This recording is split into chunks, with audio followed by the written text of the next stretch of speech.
Hello friends, welcome back to my channel care for you. क्या friends आप भी परेशान हैं अपनी छाती और गले में जमे हुए बलगम की वजह से?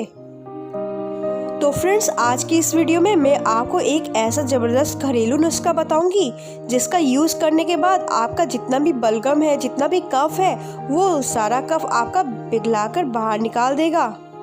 और फ्रेंड्स आज का ये जो नुस्खा मैं आपको बताने जा रही हूँ ये उन लोगों के लिए भी है जिनको दमा यानी कि अस्थमा की प्रॉब्लम है। अगर उनको भी कफ है, बलगम है तो ये नुस्खा उनके लिए भी काफ़ी ज़्यादा हेल्पफुल है।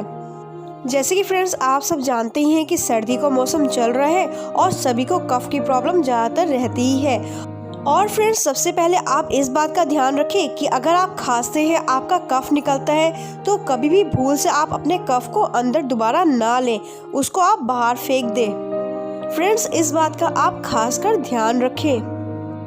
फ्रेंड्स हमें यहाँ पर दालचीनी की लकड़ी लेनी है। हमारे छाती में जितना भी कफ जमा हुआ है, जितना भी बलगम है, उसमें ये बहुत ही ज़्यादा हेल्प करेगी हमें। फ्रेंड्स ये दालचीनी की लकड़ी आपको किसी भी किराना स्टोर में बहुत ही ईजिली मिल जाएगी। आपको इसकी लकड़ी भी मिल जाएगी और साथ में इसका पाउडर भी मिल जाएगा।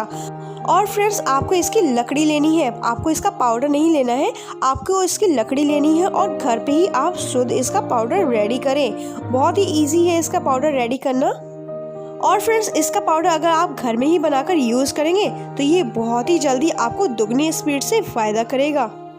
तो फ्रेंड्स इसका पाउडर बनाने के लिए आपको बस इतना ही करना है कि आप ये दालचीनी की लकड़ी लें और उसको मिक्सी में अच्छी तरह से पीस लें। जितना महीन हो सके आप उतनी अच्छी तरह से महीन इसको पीस लें। अब क्या करना है आपको फ्रेंड्स, आप 1 चम्मच दालचीनी का पाउडर लें और उसमें 1 चम्मच शहद डालें। आप अपने अकॉर्डिंग उसमें और शहद डाल सकते हैं। और फ्रेंड्स इन दोनों को आप अच्छी तरह से मिक्स कर लें। फ्रेंड्स इस नुस्खे को आप जरूर आजमा के देखें। जब आप इस नुस्खे को आजमाएंगे तो आप खुद ही देखेंगे कि आपके छाती का बलगम किस तरह से बाहर निकल के आ रहा है पिघल कर। कितना ही पुराना बलगम क्यों ना हो, वो सभी पिघल कर बाहर निकल जाएगा। और फ्रेंड्स इसमें आपको एक चीज और डालनी है, वो है काला नमक। फ्रेंड्स इसमें हमें काला नमक सिर्फ थोड़ा सा ही डालना है। आप इसमें 2 चुटकी काला नमक आराम से डाल सकते हैं। और अब आप इसको अच्छी तरह से मिक्स कर ले। फ्रेंड्स आपकी ये होम रेमेडी बन करके तैयार हो चुकी है। फ्रेंड्स ये आपके बलगम को, आपके कफ को जड़ से खत्म करेगा। और फ्रेंड्स आपको इसका सेवन कब करना है, आप इसको सुबह नाश्ता करने के बाद ले सकते हैं यानी कि ब्रेकफास्ट करने के बाद, और रात को खाना खाने के बाद यानी कि सोने से पहले। फ्रेंड्स आपको इसका दिन में 2 बार सेवन करना है यानी कि 2 बार ही इसको यूज़ करना है। और फ्रेंड्स इसके बाद आप खुद ही इसका रिजल्ट देख के हैरान हो जाएंगे कि आपको कितना ज़्यादा ये फ़ायदा कर रहा है। और फ्रेंड्स एक बात का आपको खासकर ध्यान रखना है कि आप जब भी इसका सेवन करेंगे तो आपको आधे घंटे तक कुछ भी नहीं लेना है। कुछ भी नहीं का मतलब है कि कुछ भी नहीं लेना है। अगर आपको बहुत ही ज़्यादा ज़रूरी है तो आप गुनगुना पानी पी सकते हैं। थोड़ा सा पानी गर्म करें तभी उसका सेवन करें। ठंडा पानी बिल्कुल भी नहीं पीना है आपको। और फ्रेंड्स आपको ठंडी चीज़ों से परहेज करना है। आपको चावल वगैरह और आइसक्रीम वगैरह नहीं खानी है। और फ्रेंड्स अगर आप किसी छोटे बच्चे को दे रहे हैं तो आप एक उंगली में थोड़ा सा ले लीजिए और उसको चटाइए। आपको ये 2 टाइम करना है, एक सुबह और एक रात को सोते समय। इससे फ्रेंड्स उसको बहुत ही ज़्यादा फ़ायदा होगा। और फ्रेंड्स अगर आपको किसी बड़े को देना है तो जैसे कि मैंने ये बनाया है, आपको इसी तरह से बनाना है और उसको एक टाइम सुबह नाश्ते के बाद और दूसरी बार रात को सोने से पहले देना है। फ्रेंड्स आपको ये पहली खुराक से ही बहुत ही ज़्यादा आराम मिलेगा। आपको बस 1 चम्मच दालचीनी का पाउडर, 1 चम्मच से 1.5 चम्मच शहद और थोड़ा सा काला नमक लेना है। इन सबको अच्छी तरह से मिक्स करके उनको दीजिए।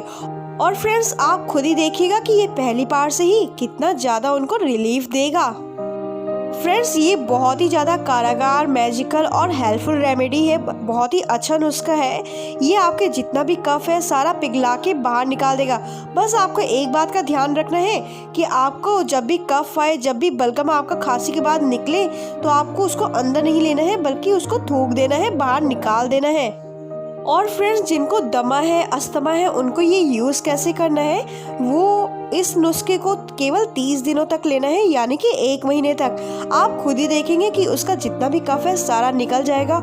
और फ्रेंड, जिनको कफ होता है यानी कि जुकाम की वजह से जिनको कफ है, उनको ये सिर्फ 8 दिनों तक लेना है। आपका वैसे तो ये 4 दिनों के अंदर ही कफ खत्म कर देगा, लेकिन मैंने 8 दिन इसलिए बोला है क्योंकि फ्रेंड्स 8 दिनों के अंदर अंदर ये कफ की पूरे जड़ को खत्म कर देगा। बहुत ही ज़्यादा ये हेल्पफुल है, पूरा आपका जड़ से कफ पिघलाकर निकाल देगा। तो फ्रेंड्स, इसको आप जरूर यूज़ करें। ये छोटों से लेकर बड़ों तक के लिए बहुत ही ज़्यादा हेल्पफुल और बेस्ट रेमेडी है कफ के लिए। तो फ्रेंड्स, अगर आपको हमारी ये वीडियो पसंद आई होगी तो लाइक, शेयर और सब्सक्राइब जरूर करें। और फ्रेंड्स, बेल आइकन भी दबाएं ताकि अगर हम कोई भी वीडियो डालें तो उसका नोटिफिकेशन सबसे पहले आप तक जाए। तो फ्रेंड्स, मिलते हैं अगली न्यू और इफेक्टिव वीडियो के साथ। Till then, bye bye, take care, see you soon.